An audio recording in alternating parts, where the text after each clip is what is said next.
This is our crew that's driven in the wintertime to Emerson Creek so that we can remove some fallen trees that are deflecting the flow. Won't take us too long to get this done with that many bodies. 10th of January 2015. This is one of the trees that we're going to remove, the one over top of the stream. Wade tells us that this particular one we're looking at here is not really going to have much of an impact on the water because it's standing well above the high water mark. But we do have to get rid of the stuff that's causing the stream to be deflected, like down at the bottom. This one post that's standing up will take that out. Okay, Wade, I guess we ought to get going. I'll try and... Well, the one post is standing up there. Yep. We've got debris in behind that. So once we clear that out, it'll stop the water from eroding the side. So over on that side, we did have some erosion we saw last year on the far bank, didn't we? Right. Okay, so we'll protect that with the trees that were taken out. Okay, and this is a...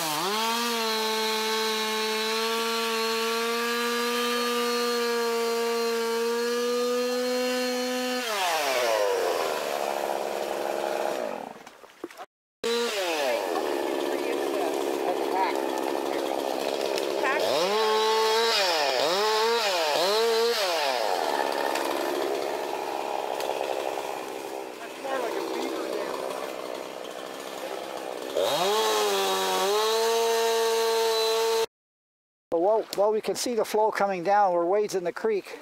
This was the problem created by the fallen tree and the one that's standing upright.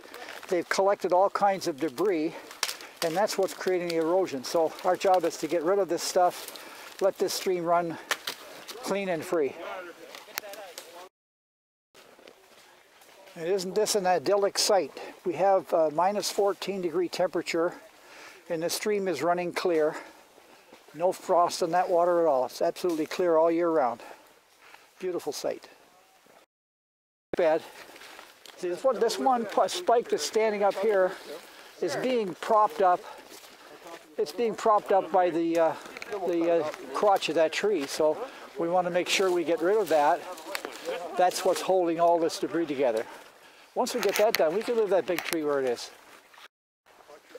What we're going to do here is take that tree and put it against that other tree that's leaning against and we're going to turn it around so the butt end comes down this way. Go, drop the hook down there, you got a big pitchfork now.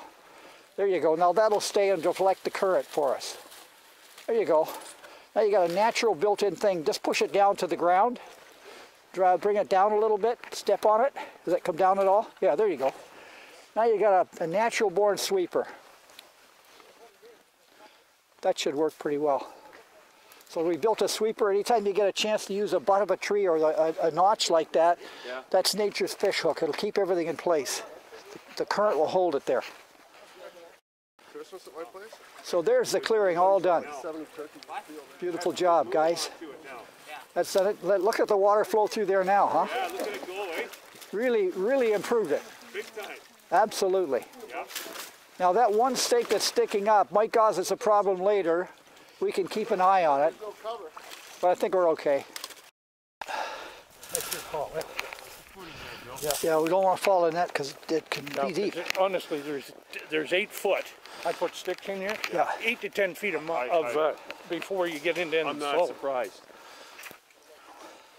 Yeah.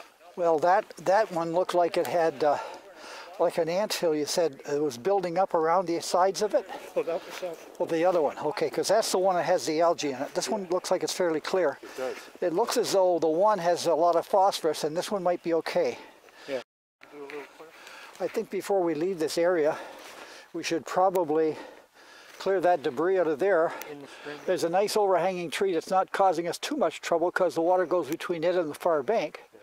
But I would say that this runs pretty well, but I would remove this stuff on this side. Yeah. I'd cut that off and get rid of it because the bank on the far side is being held pretty well in place by that tree. We might want to do something up above it, like a deflector maybe a Christmas tree. Yeah, just above it to deflect the water, to roll the stream up against that bank over there. Yeah. That would make sense, doesn't it? Yeah, okay, let's not forget. We've got a small blockage up here which is close to the water to prevent debris coming down. So we're going to take that little bit out of there just to save us trouble later on. Yep, I see it. But downstream, This is the big one, yep. Looks like basswood, really, and they're dead. Yep. They're obstructing. You can see what damage they've done here now. And we're going to be removing that, one beyond that one. Okay, let's get a couple of chainsaws in here. We need about 3 of them going, don't we? We all working separately and keep us separated. Yeah, we need 2 going. Keep them here. Wait, I'm recommending that these 2 trees that are leaning have to come out. And the way to start is to cut this one so that it slowly comes to the ground. That'll be done with a bucking cut underneath to let it slowly sag down and not pinch the saw blade until it hits the ground. When that happens, we can cut it off and work our way up as we go so that we can safely take this one out of here. Otherwise, okay, now we're just moving the stuff out. We're going to use that material we've cut down to reinforce the bank further downstream and stop the erosion at the bend. Yeah, cut it into about 8-foot pieces or less. 6 feet would be even better. 6 feet long is the maximum you want here. Perfect. Just jam them in there, that's good. Jam the butt end at the bottom if you can. That's good, Matt. Great. Really good. That's good. That's it, right on the undercut bank. Now we've stopped a major blockage here and used the materials down here. Perfect. That's great. Okay, so we just finished up this area right here, and Terry's going to flow down here. You can see the water crest on the water. Now all we've done is taken the beam, there's a beam down in underneath the water, and what we did was place it into this outside bend so debris can go in behind that and deflect off of that and shoot towards the opening. So all we've done is made a 3-foot opening. The 2 trees were dead, so we were able to take them out. And we're going to take a shot down further on the far end. We use those fallen trees and we put good use for them. So we're going to take a shot downstream and show you. Downstream from where those 2 trees were there was an 8-inch one and a 4-inch one. And you can see the undercut on the far side. And what we did with them was jam it in underneath. And if we had the 2x2s, what we would do is jam 2x2s in front, even better yet, T-posts, but we haven't got them with us today, so we can do that later on this winter, or for first thing in the spring before the floodwaters get here. But that's going to help a lot with erosion.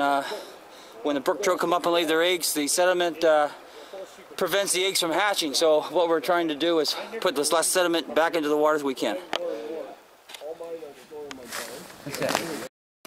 Well, what we want, we know there's enough dwelling spring here, and you can see the good flow of water. Yep. We want someone to come in, like Trout Unlimited experts, come in and tell us what to do with this. Do we need to channel it out, put pea gravel in, put updwelling, tube in, what's been experimented in other places? Yeah. We just need someone to tell us what to do. We need to get this done before fall.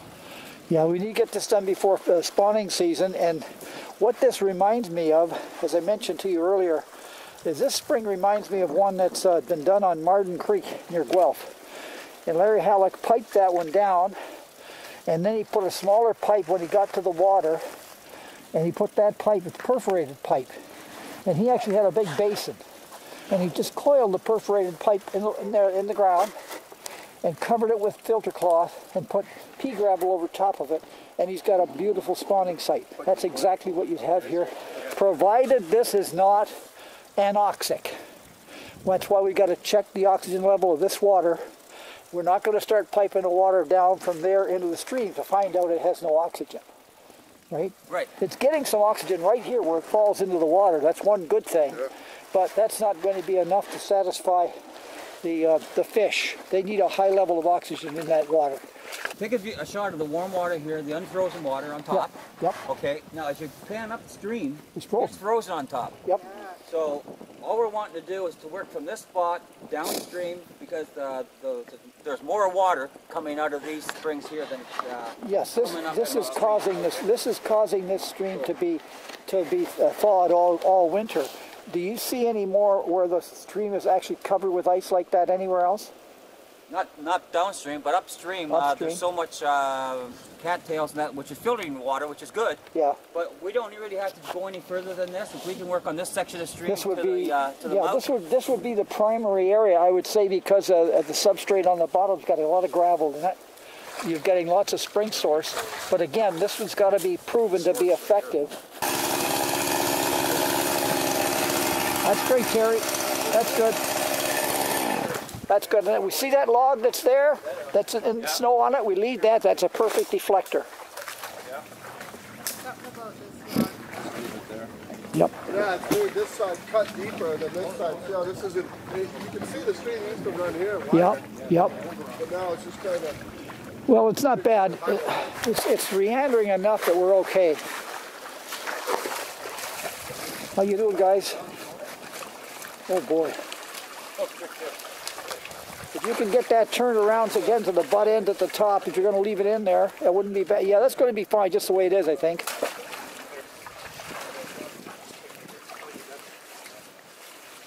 Lots of junk, eh? I can just drop it in the tank. When you guys get wet, we got some towels up in the car. Get hands dried. That's beautiful, guys. That's cleaning it right up. I wouldn't worry about that one, Matt. You know why? It's heading in the right direction. Well, it doesn't matter. Whatever you want. If you want to take it out, you could. But you see how it's deflecting the current? I think come across.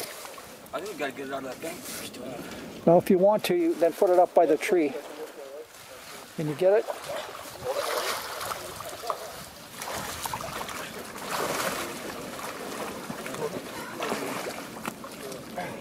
Geez, that's heavy. Yeah. Tell you what, guys, bring it down here, float it down here. If you float it down, see where the watercress is down here? If you float that thing down and put the butt end at the top, you have a nice deflector that won't go anywhere. You know why? You're not going to float this. Well, it's waterlogged. It's not going to float anyway. Oh my gosh, there we go. Matt's going to be sent home. Right now he's all wet. Yeah. Let's just let that thing go. Let's get Matt up to the car. You're soaked. Oh, hold on. I could probably drag it in the bank. There's an undercut in that. Right? Yep.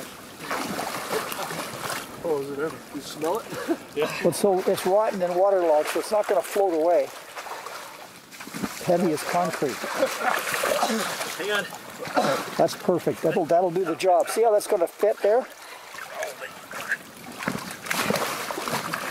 Roll that end under. That's good. The other end up. That's it. Just roll it. Perfect. That's perfect. You got a perfect deflector. Now look at that. How that's going to sit. You couldn't have done it better.